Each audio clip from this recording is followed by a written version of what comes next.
नमस्कार। क्या आप भी उन लोगों में से हैं जिनका बैग तो हमेशा तैयार रहता है, लेकिन बिजनेस ट्रिप पर निकलते ही डाइट प्लान कहीं पीछे छूट जाता है? अगर हाँ, तो आज की ये चर्चा खास आपके लिए ही है।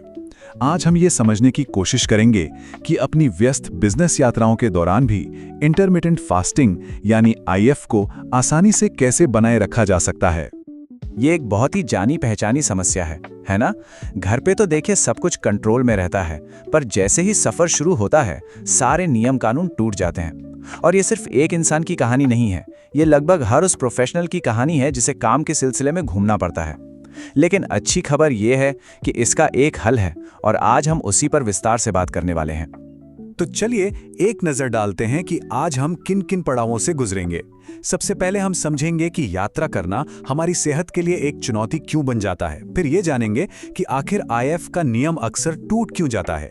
इसके बाद हम सफलता के कुछ बुनियादी नियमों पर बात करेंगे, फिर स्मार्ट यात्रियों के लिए कुछ खास तकनीकें, मानसिक रूप से मजबूत रहने के तरीके, और आखिर में एक स्वस्थ यात्रा के रास्ते पर अपनी बात खत्म करेंगे। देखिए, यात्रा करना रोमांचक तो हो सकता है, लेकिन ये हमारी सेहत के लिए एक बहुत बड़ी चुनौती भी खड़ी कर देता है। जरा सोचिए, सुबह सुबह की फ्लाइट पकड़ने की जल्दी में नाश्ता छूट जाता है, फिर क्लाइंट्स के साथ देर रात तक डिनर चलते हैं, और हर मोड़ पर आसानी से जंक फूड मिल जाता है। ये सब मिलकर हमारे स्वास्थ्य के लक्ष्यों को पटरी से उतार देते हैं। और यहीं पर इंटरमिटेंट फास्टिंग एक बहुत बड़े गेम चेंजर के तौर पर सामने आता है। ये व्यस्त लोगों के लिए एकदम सही बैठता है, लेकिन असली परीक्षा तो तब होती है जब कोई यात्रा पर निकलता है। अचानक से ये जो एक सरल सी आदत होती है, वो एक पहाड़ जैसी चुनौती लगने लगती है। आज हम इसी पहाड़ पर आसानी से चढ़ना सीखेंगे।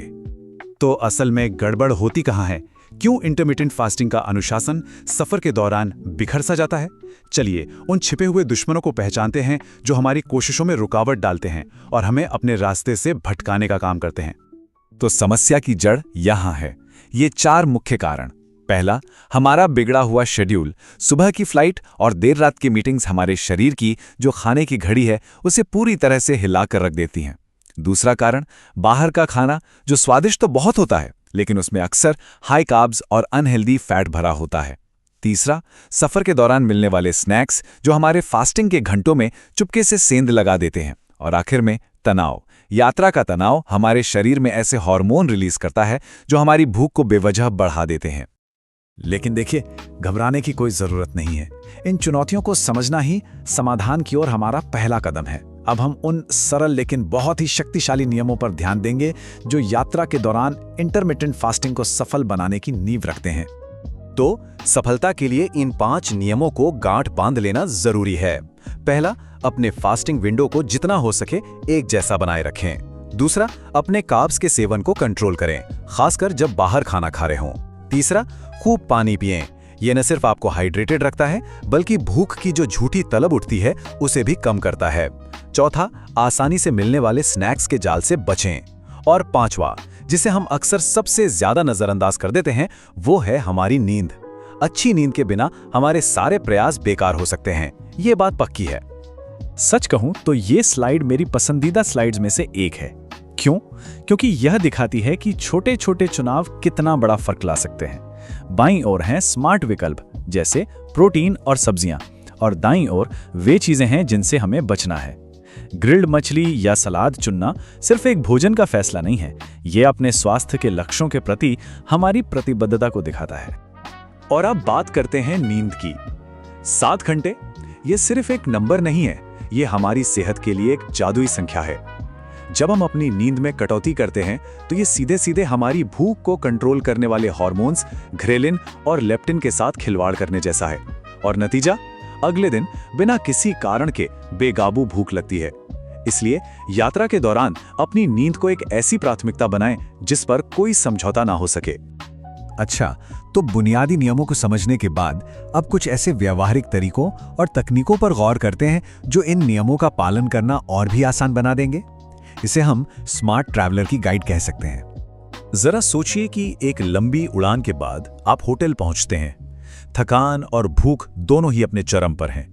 उस वक्त मिनी बार में रखी चॉकलेट बहुत आकर्षक लग सकती है, लेकिन अगर आपके बैग में पहले से ही कुछ नट्स या एक प्रोटीन बार मौजूद है तो आप एक स्मार्ट विकल्प चुन सकते हैं। ये सब बस थोड़ी सी प्लानिंग की बात है। बाहर खाना भी एक कला है, खासकर तब जब आप इंटरमिटेंट फास्टिंग कर रहे हो। जाने से पहले मेन्यू पर एक नजर डालना हमें दिमागी तौर पर तैयार कर देता है कि हमें क्या ऑर्डर करना है। और ये जो आधा खाओ वाला नियम है, ये तो एक लाइफ सेवर है। हमेशा याद रखें, कंट्रोल हमारे हाथ में है, रेस्टोरेंट के मेन्यू के हाथ में नहीं। अब तक हमने जो भी बात की है, भोजन, योजना, नींद, वो सब बेकार है अगर हमारा दिमाग हमारे साथ नहीं है। यात्रा मानसिक रूप से बहुत थका देने वाली हो सकती है और जब हम थके होते हैं तो हम अक्सर गलत फैसले ले लेते हैं। इसलिए सफलता की असली चाबी हमारी मानसिक मजबूती में ही छिपी है। जरा कल्पना कीजिए कि आप अपने लक्ष्य को एक नोटबुक में लिख रहे हैं। ये एक बहुत ही साधारण सा काम है, लेकिन ये हमारे दिमाग को एक शक्तिशाली संकेत भेजता है। या जब कभी तनाव महसूस हो रहा हो तो बस कुछ गहरी सांसें लेना हमारे नर्वस सिस्टम को तुरंत शांत कर सकता है। ये छोटे छोटे तरीके हमारे सबसे बड़े सहयोगी साबित हो सकते हैं। तो हमने अब तक सभी टुकड़ों को अलग अलग देख लिया है: योजना, भोजन, नींद और मानसिकता।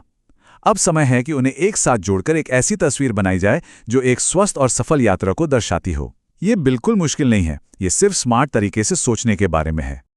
तो याद रखने वाली बस 4 बातें हैं। अपनी विंडो को स्थिर रखें, कार्ब्स को कंट्रोल करें, स्मार्ट तरीके से पैकिंग करें और अपने दिमाग को मजबूत बनाएं। ये आपकी सफलता का मंत्र है। इन बातों को ध्यान में रखकर आप किसी भी यात्रा को एक स्वस्थ और सफल यात्रा बना सकते हैं। आखिर में ये समझना बहुत ज़रूरी है कि इंटरमिटेंट फास्टिंग सिर्फ वजन कम करने के बारे में नहीं है, ये जीवन की गुणवत्ता को बढ़ाने के बारे में है। जब शरीर में एक स्थिर ऊर्जा होती है और दिमाग तेज चलता है, तो मीटिंग्स में आपका प्रदर्शन अपने आप बेहतर हो जाता है। आप एक बेहतर प्रोफेशनल बनते हैं। ये असल में स्वास्थ्य और सफलता के बीच एक सही तालमेल बिठाने के बारे में है। और अब एक सवाल, आज जो कुछ भी हमने सीखा है उसके आधार पर अपनी अगली बिजनेस ट्रिप के लिए सेहत को बेहतर बनाने के लिए ऐसा कौन सा एक छोटा सा बदलाव है जिसे करने का संकल्प लिया जा सकता है? इस पर जरूर सोचिएगा।